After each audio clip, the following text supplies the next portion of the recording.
Hello guys, এই যে দেখতে পাচ্ছেন জলস্থি পানিতে ডুবে আছে, কিন্তু উঠতে চাইতেছে না। এটা শাওনের বংশধর। এনে শাওন এসে জলস্থি, আমাদের সাথে আরেক জলস্থি আছে, বুঝছেন?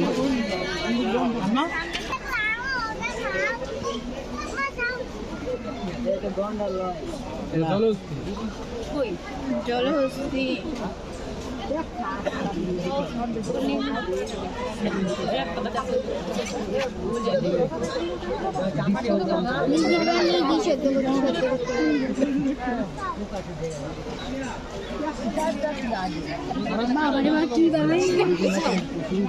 কি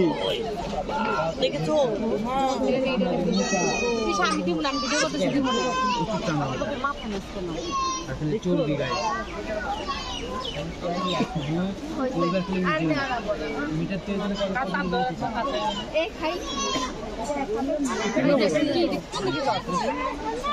আর বড় করে